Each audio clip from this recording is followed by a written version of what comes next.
연방식품의약국 FDA가 65세 이상과 고위험자들에 대한 파이자 부스터샷 접종을 만장일치로 승인했습니다. 16세 이상 일반인에 대한 부스터샷 접종은 일단 반대했습니다. 사상 최악의 물류 대란을 겪고 있는 LA와 롱비치 항만이 연말 성수기를 앞두고 새로운 대책을 발표했습니다. 트럭 픽업 시간과 항만 운영 시간을 연장하기로 했습니다. 지난달 아프가니스탄 철수 과정에서 미군이 드론 공습으로 민간인을 잘못 공격했다는 사실을 국방부가 인정했습니다. 테러가 의심되는 차량에 공습을 감행했는데 모두 테러와 상관없는 민간인들이었습니다. 오렌지 카운티 지역의 아시안 증오 사건이 지난해 18배나 폭증한 것으로 나타났습니다. 반흑인 관련 증오 사건보다 6배 이상 많았습니다. 북한이 핵무기 원료가 될 수 있는 농축 우라늄 생산 시설을 확장하는 정황이 위성사진에 포착됐습니다. 미사일에 이어 국제사회에 메시지를 내려는 의도로 보이는데 미국은 대응을 자제하고 있습니다. 한인분들도 많이 거주하시는 오렌지 카운티 지역의 아시안 증오범죄 건수가 지난해 폭증한 것으로 나타났습니다. 무려 18배나 늘었다고 합니다. 자세한 소식은 잠시 뒤에 전해드리겠습니다. 연방식품의약국 FDA가 65세 이상 노년층과 고위험자들에 대한 화이자 백신 부스터샷 접종을 승인했습니다. 외부 전문가 자문위원회 18명은 만장일치로 이들에 대한 부스터샷은 위험성보다 이익이 더 크다고 판단했습니다. 65세 이상 노년층에 대한 화이자 부스터샷 접종은 당초 20일부터 가능할 예정이었지만 FDA의 결정이 늦어진 만큼 연기될 가능성이 높은 상황입니다. FDA는 16세 이상 일반 성인에 대한 화이자 백신 부스터샷은 반대했습니다. 충분한 데이터가 없다는 이유에서입니다. 이어서 강청환 기자입니다. 미국 식품의약국 FDA 백신 자문위는 회의 열과 화이자 백신 3회차 접종에 대해 강력한 반대 결론을 내렸다고 밝혔습니다. 전문가 18명이 참여한 투표에선 반대 16표, 찬성 2표로 반대 의견이 압도적이었습니다. 전문가들은 3차 접종, 즉 부스터샷의 안전성에 대한 데이터가 아직 충분하지 않다는 걸 반대 이유로 들었습니다. One of the issues in this is that much of the data that's been presented and is being discussed today is not peer-reviewed and has not been reviewed by FDA. 이미 3차 접종을 실시하고 있는 이스라엘의 관련 데이터가 미국 상황을 예측하는 데 적합하지 않고 중증 위험성이 높은 일부 집단이 아닌 모든 사람이 추가로 백신을 맞을 필요성이 분명하지 않다는 점도 거론됐습니다. 이번 결정은 권고안으로 법적 구속력은 없습니다. 그러나 코로나 백신 관련 최고 권위를 가진 자문단의 결론인 만큼 다음 주부터 3차 접종을 실시하겠다고 밝힌 조 바이든 행정부의 계획은 차질을 빚게 될 가능성이 높아졌습니다. 뉴욕타임스 등 미국 언론은 FDA가 다음 주 초쯤 최종 결론을 내릴 것으로 보인다고 전망했습니다. SBS 강청환입니다. 덴마크와 호주 같은 일부 국가들은 사회적 거리두기를 해제하고 위드 코로나를 선언했습니다. 코로나보다 더 큰 위험 신호들이 나타나고 있기 때문입니다. 조동찬 의학 전문 기자의 보도입니다. 포르투갈, 덴마크, 벨기에 등은 국민 접종 완료율이 70%를 넘었습니다. 덴마크는 인구 100만 명당 확진자가 우리나라의 2배 정도인데 사회적 거리두기를 모두 해제했습니다. 코로나19가 더는 치명적인 위험이 아니라고 판단한 겁니다. 호주는 1차, 2차 접종을 모두 우리보다 낮고 확진자는 우리보다 훨씬 많은데도 봉쇄를 풀고 위드 코로나를 선언했습니다. 코로나19보다 더 큰 위험 신호가 나타났기 때문인데 우리나라도 마찬가지입니다. 서울대 의대가 예년보다 지난해 얼마나 많은 사람이 더 사망했는지를 조사했는데 코로나로 800명, 코로나 외 다른 원인으로 3,200명 더 사망한 걸로 나타났습니다. 코로나 사망자 대비 전체 초과 사망자를 국가별로 비교하니 24개 나라 가운데 우리나라가 가장 높았습니다. 코로나는 강력한 거리두기로 억제하고 있지만 이로 인한 피로감이 우울증과 극단적 선택 위험을 높였다는 겁니다. 코로나 치료에 집중하느라 뇌출혈, 심장병 등 다른 질병은 관리되지 못한 측면도 있습니다.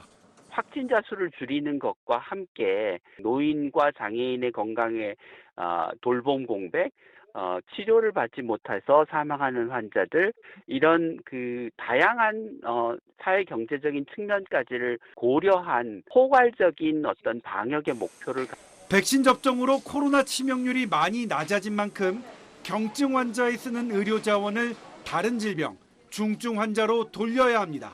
무증상이나 경증 환자분들을 재택으로 치료한다 하면 생활치료센터나 입원이라고 하는 가능성을 줄이고 그 에너지와 자원을 중증이나 위험한 환자분들을 보는 곳으로 전환을 한다는 의미가 되겠습니다.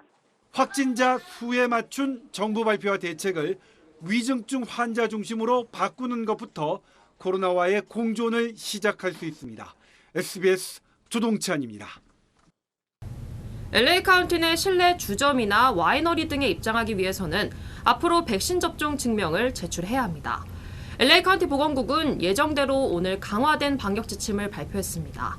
보건국은 실내 주점이나 와이너리 등에 입장할 때 백신 접종 증명을 제출하거나 72시간 내에 실시한 코로나 음성 결과를 보여줘야 입장이 가능하도록 했습니다. 단 나이트클럽의 경우 백신 접종 증명만 허용됩니다. 이 같은 지침은 다음 달 7일부터 시행되며 해당 업소 직원들에게도 적용됩니다. 바바라 퍼레어 보건국장은 전염률이 특히 높아지는 가을에 접어들고 있기 때문에 강화된 방역 지침이 필요하다고 강조했습니다.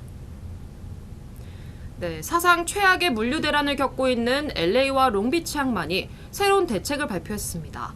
트럭 픽업 시간 등 항만 운영 시간을 밤 시간까지 연장하기로 했는데 이 연말 성수기를 앞두고 물류 적체 현상에 숨통이 트일지 주목됩니다. 전영훈 기자입니다.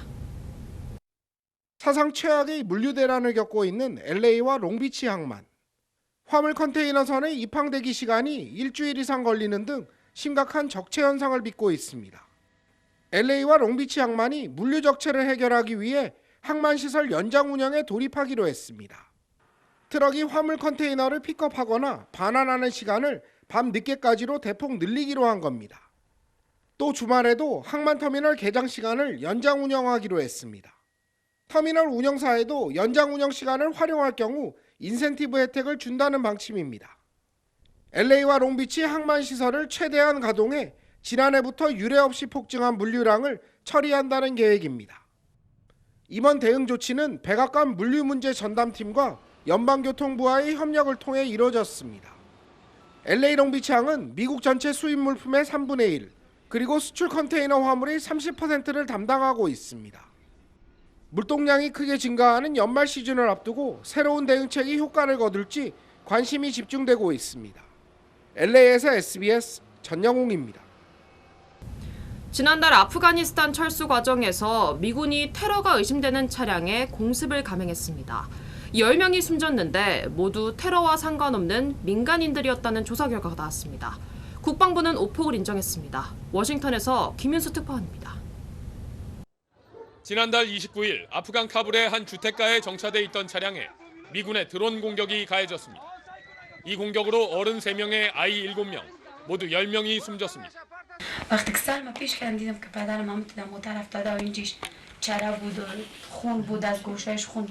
미군은 폭발물을 가득 실은 IS 차량을 정밀 타격한 거라고 밝혔지만 당시 차량 운전자는 미국에 기반을 둔 구호단체에서 일하던 43살 아흐마디로 드러났습니다. 사건 당일에도 평소처럼 차량으로 동료들을 출퇴근시키고 구호 식량을 나눠준 뒤 집에 돌아왔다 변을 당한 걸로 알려졌습니다. 잘못된 첩보에 민간인을 숨지게 한 것 아니냐는 의혹이 잇따르자 미군은 자체 조사에 나섰고 오늘 잘못된 공습이었다고 시인했습니다. 숨진 사람 모두 IS와 관련이 없었다고 덧붙였습니다. This strike was taken in the earnest belief that it would prevent an imminent threat to our forces and the evacuees at the airport. But it was a mistake, and I offer my sincere apology.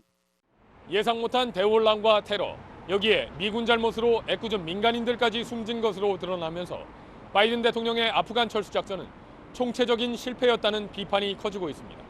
워싱턴에서 SBS 김유수입니다. 선천적 복수국적자들의 국적 이탈을 제한하는 한국 국적법에 대한 헌법 소원이 잇따르고 있습니다. 최근 한인 2세 여성이 제기한 헌법 소원에 대해 헌법재판소가 본안 심리에 회부할 것을 결정했습니다. 전영훈 기자입니다. 부모 가운데 한 명이라도 한국 국적이면 미국에서 태어나도 선천적 복수 국적자가 되는 한국의 국적법. 또 정해진 시기까지 국적 선택을 하지 않으면 자유롭게 국적 이탈을 할 수 없어 많은 한인 2세들이 불이익을 받아왔습니다. 최근 한인 2세 여성이 제기한 국적법에 대한 헌법소원이 헌법재판소의 사전 심의를 통과했습니다. 헌법재판소는 현행 국적법이 국적 이탈의 자유 등 기본권을 침해했다는 헌법소원을 본안 심리에 회부했습니다. 특히 2달 만에 헌재 사전 심사를 통과하면서 위헌 심판이 내려질 가능성이 높다는 분석도 나오고 있습니다. 헌법소원을 제기한 한인 최모 씨는 서울대학교의 교환학생 과정을 준비하다 자신이 선천적 복수국적자라는 사실을 알게 됐습니다. 최 씨는 이혼한 부모가 혼인신고와 출생신고를 마쳐야 국적 이탈이 가능하기 때문에 결국 교환학생을 포기한 것으로 알려졌습니다. 현재 미국 내에는 약 20만 명의 한인 2세가 선천적 복수국적에 해당하는 것으로 추산되고 있습니다. LA에서 SBS 전영웅입니다. 한인분들도 많이 거주하는 오렌지 카운티 지역의 아시안 증오 사건이 지난해 18배나 폭증한 것으로 나타났습니다. 오렌지 카운티 인간관계위원회는 지난해 263건의 증오 사건이 보고됐다고 밝혔습니다. 전년인 2019년보다 69%나 증가한 수치입니다. 그중 76건은 아시안 혐오 사건으로 지난 2019년보다 18배나 폭증한 것으로 조사됐습니다. 오렌지 카운티 검찰은 증오범죄 전담반을 설립하고 증오범죄와 사건을 막기 위해 계속해서 싸울 것이라고 밝혔습니다. 네, 다음 소식입니다. 북한이 핵무기 원료가 될 수 있는 농축 우라늄 생산시설을 확장하는 정황이 위성사진에 포착됐습니다. 미사일에 이어 국제사회에 메시지를 내려는 의도로 보이는데 미국은 대응을 자제하고 있습니다. 김윤수 특파원입니다. 지난 8월 미국 상어위성에 찍힌 북한 영변 핵단지의 우라늄 농축 공장입니다. 건물 사이로 잡목이 무성한 빈 공간이 보입니다. 그런데 한 달 정도 뒤엔 이 공간이 말끔히 정리됐습니다. 최근엔 벽면까지 설치됐습니다. 지붕만 덮으면 공장 한 동이 더 생기는 셈입니다. 미국 내 북핵 전문가들은 공장 증설 면적이 1000제곱미터 정도로 원심 분리기 1000대를 추가로 수용할 수 있는 공간이라고 분석했습니다. 핵무기용 우라늄을 25% 증산할 수 있는 규모입니다.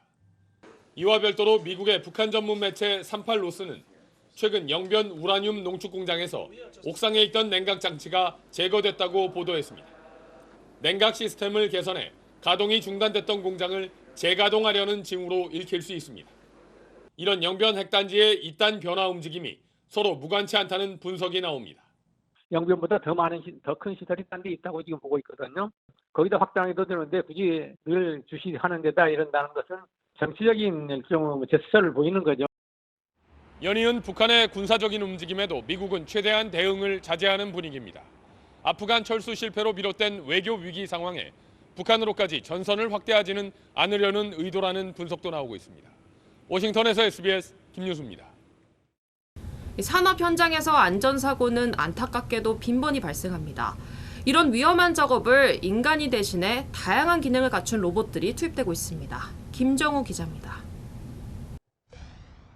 근무자가 모두 퇴근한 밤, 공장 안 불이 꺼지자 로봇개가 움직이기 시작합니다.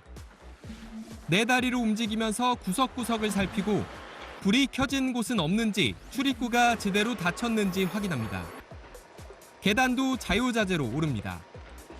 현대차그룹이 로봇 전문기업 보스턴 다이내믹스를 인수한 뒤 처음으로 선보인 공장 안전 서비스 로봇입니다.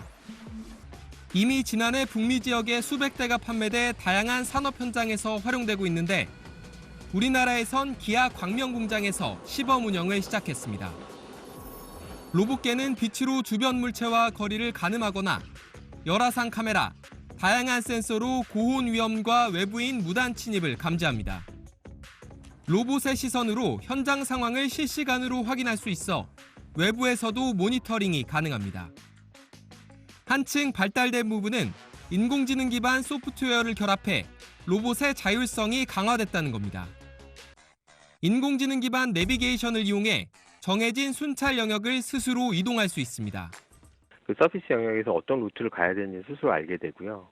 그 루트 안에서 이제 자기가 장애물을 피한다거나 움직이는 물체를 피한다거나 아니면 환경이 변하면 그걸 극복하거나 시범 운영을 반복해 데이터가 더 쌓일수록 다양한 산업 현장에 여러 형태의 로봇을 투입할 수 있을 전망입니다.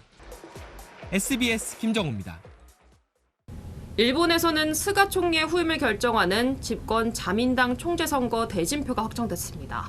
일단 고노다로 행정개혁상이 차기 총리에 가장 근접한 것으로 보이지만 변수도 적지 않습니다. 도쿄에서 유성재 특파원입니다.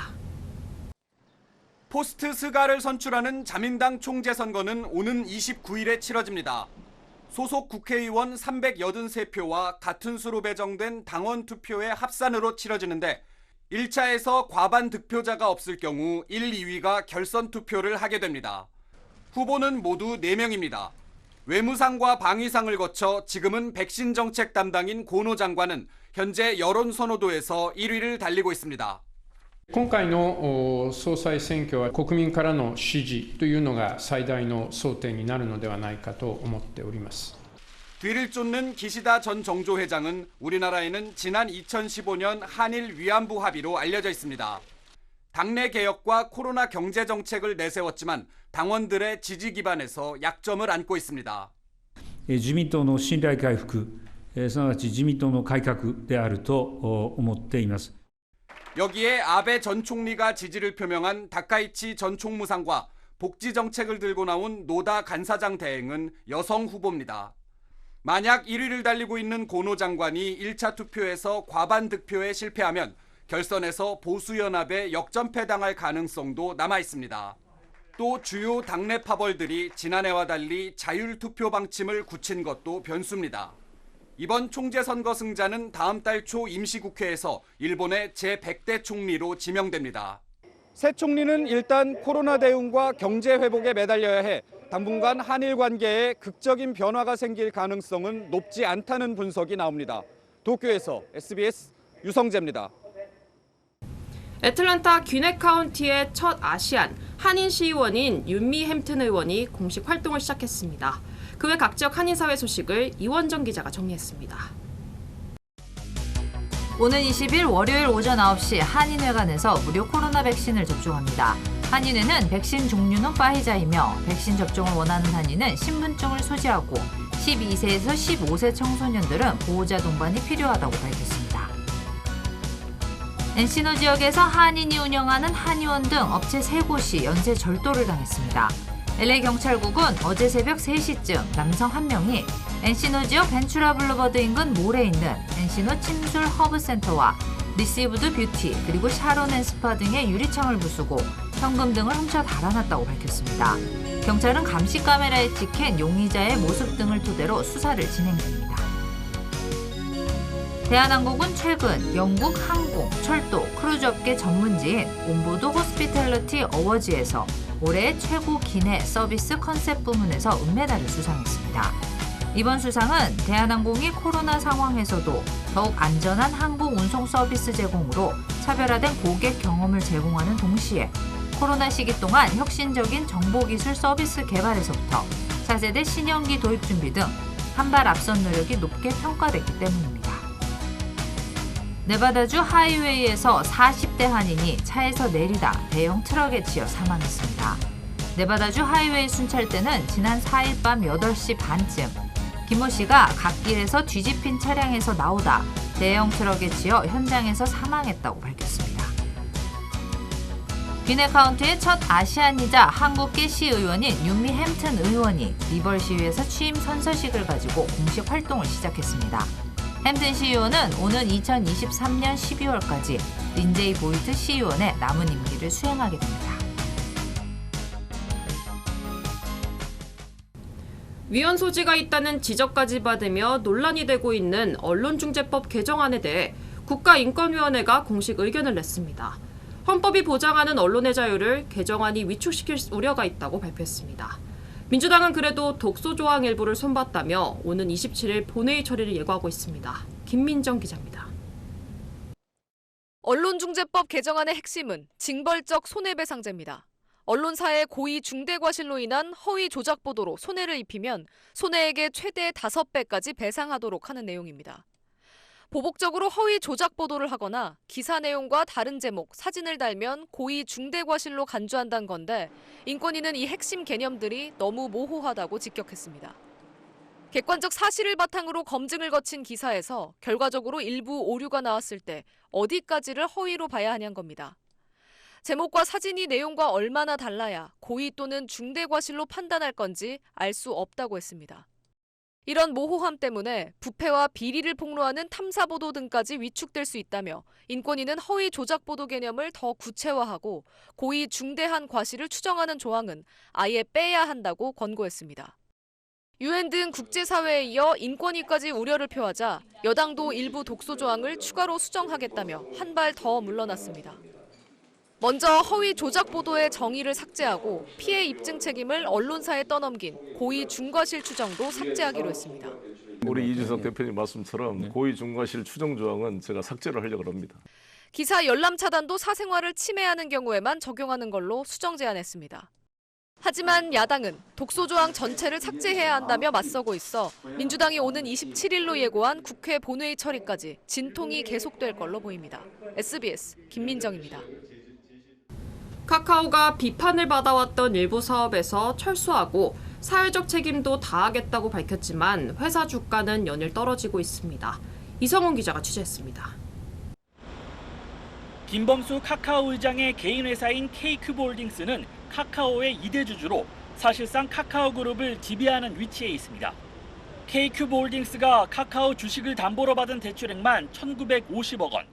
이 자금으로 계열사 지분 확보나 파생 상품과 해외 주식에 투자하는 등 금융 투자 사업을 키웠습니다. 2019년부터 2년간 올린 수익 274억 원 가운데 95% 이상을 금융 투자에서 거뒀습니다. 공정위는 현재 K큐브홀딩스가 금융회사로서 비금융회사인 카카오에 대해 여러 차례 의결권을 행사해 금산분리 규정을 위반했을 소지가 있다고 보고 있습니다. 금융회사라고 제대로 보고하지 않고 의결권을 행사해서 금융의결권 제한 규정을 위반한 것이 아니냐라는 생각이 들고요. 고의적으로 했다면 사법 처리까지 받을 수 있는 상황입니다. 카카오가 이 회사를 사회적 기업으로 바꾸겠다 했지만 공정위는 논란의 본질인 금융업을 벌이지 않으면 위반 요인은 해소되지 않는다는 입장입니다. 공정위는 또 카카오 엔터테인먼트의 저작권 갑질 혐의에 대해서도 들여다보고 있습니다. 카카오엔터가 일부 웹소설 공모전에서 수상작의 2차 저작물 작성권은 카카오 측에 있다고 밝혔는데 거래상 지위남용에 해당할 수 있다는 겁니다. 50%의 마켓시어를 갖고 있기 때문에 작가라든가 또는 출판사를 하더라도 그런 카카오에 제한이 있을 때 그런 거를 좀 거절하기 쉽지가 않습니다. 규제 당국의 이런 공세는 사업 영역에 제약을 가져와 카카오의 향후 수익성엔 악재가 될 거란 예측이 힘을 받는 상황입니다. 카카오 주가는 연고점 대비 30% 가까이 떨어져 4개월 만에 12만 원을 밑돌았습니다. SBS 이성훈입니다. 고발 사주 의혹 사건에 대해 국민의힘에서는 누가 전달자인지 파악이 어렵다는 입장입니다. 제보자 조성은 씨의 이야기는 조금씩 바뀌고 있다는 논란이 일면서 전달 경로가 미궁으로 빠지고 있습니다. 박원경 기자입니다. 국민의힘은 지난해 8월 고발장의 초안을 법률지원단장인 정정식 의원 보좌진이 가져왔다는 것까진 확인했습니다. 하지만 그 보좌진이 누구에게서 받았는지 미궁입니다. 가장 미궁 속에 빠져있는 부분은 그 문건이 생성된 뒤에 과연 김웅 의원만이 유일한 경로로 당에 유입되었느냐에 대한 부분은 있습니다. 김재원 공명선거 추진단장은 SBS와의 통화에서 지난해 총선 이후 정 의원 보좌진에게 여러 곳에서 자료가 섞여서 들어와 문제의 초안을 누구에게 받았는지 확인할 방법이 없는 상황이라고 말했습니다. 뉴스버스는 제보자 조성은 씨가 김웅 의원에게서 받은 고발장을 당 법률지원단에 전달한 걸로 알려졌다고 보도했습니다. 그런데 조 씨는 SBS 인터뷰에선 당에 전달하지 않았다고 말했습니다. 문서 내용을 정확하게 전달해서 상의를 하거나 이런 사실은 없습니다. 조 씨가 당 선대위원장이 참석한 비공식 회의에서 구두보고했다는 보도까지 나오자 조 씨는 전달한 사실은 여전히 없고 상의만 했다고 반박했습니다. 대검에서 고발장 하나 접수할 게 왔는데요. 이 정도의 그냥 간단한 상의를 드렸고. 조 씨는 박지원 국정원장과의 만남에 대해서도 8월 11일 이후 본 적이 없다고 했다가 8월 말에도 차를 마신 적이 있다고 정정했습니다. 신뢰성의 물음표가 커진다는 지적 속에 조 씨는 앞으로 언론 인터뷰를 하지 않겠다는 뜻을 밝혔습니다. SBS 박원경입니다. 경기도 성남시 대장동 개발 사업을 둘러싼 특혜 논란이 민주당 대선 경선의 쟁점으로 떠오르고 있습니다. 이재명 후보 측은 이미 다 검증이 끝난 사안이라며 강경 대응 기조를 유지했고 이낙연 후보는 국민이 분노하고 있다며 진상규명을 촉구했습니다. 먼저 고정현 기자입니다. 이재명 경선 후보는 경기도 성남 대장동 개발과 화천대유 관련 의혹에 단 한 톨의 먼지라도 있었다면 자신은 가루가 됐을 거라며 화살을 야당에 돌렸습니다. 화천대유 주인 누구냐 저한테 묻는데 그 곽상도 의원한테 물어보십시오. 그 화천대유의 1호 직원이 그 곽상도 의원 자제분이었다는데.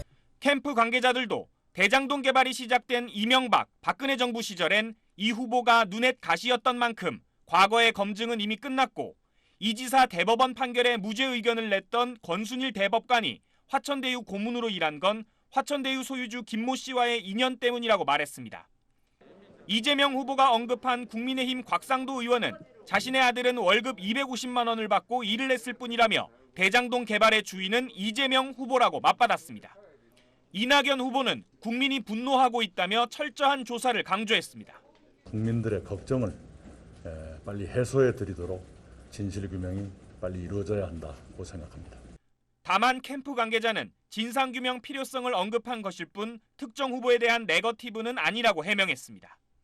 경선 최대 승부처 호남에 대한 경쟁도 달아올랐습니다. 호남을 찾은 이재명 후보는 민주정권을 만들었던 호남의 힘으로 적폐 기득권과의 마지막 승부를 승리할 수 있게 해달라고 호소했습니다. 이낙연 후보는 최근 호남 유권자 여론조사에서 역전했다며 다음 주 호남 경선이 분수령이 될 거라고 추격에 자신감을 내비쳤습니다. SBS 고정현입니다. 이 화천대유와 그 자회사들인 청화동인 7곳의 주주 명단을 입수했습니다. 언론인 출신 2명, 변호사 2명 등이 포함됐습니다. 자세한 내용은 김영래 기자가 전하겠습니다. SBS가 입수한 화천대유와 그 자회사들인 천화동인 7곳의 주주 명단입니다.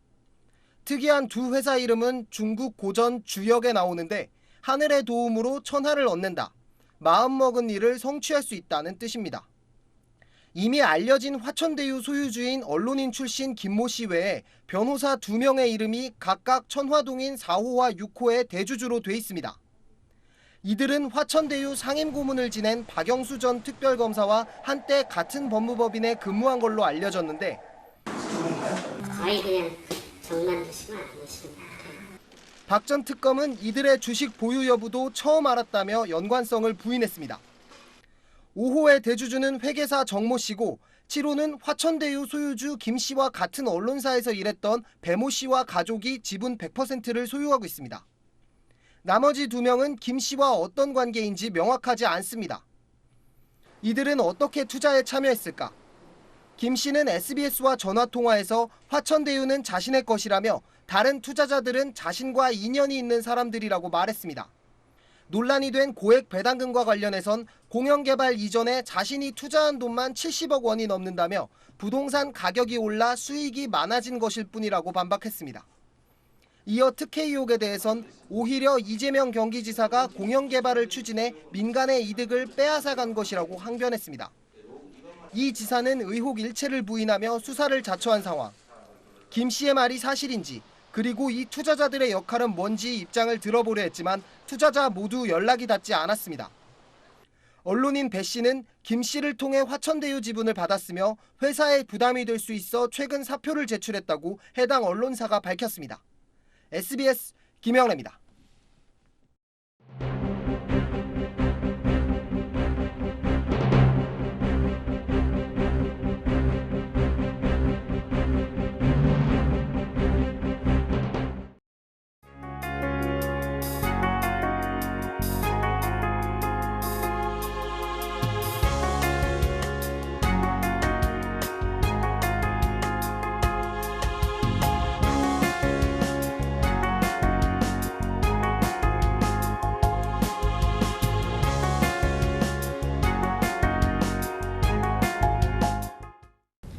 사상 최악의 적체 현상을 보이고 있는 LA와 롱비치 항만 문제에 백악관이 나선다고 합니다. 연장 운영에 주말까지 개장 시간을 늘려 유례 없이 폭증한 물류량을 처리한다는 방침입니다. 연말 대목을 앞둔 한인 업체들도 큰 영향을 받고 있는 만큼 조속히 해결되길 기대해봅니다.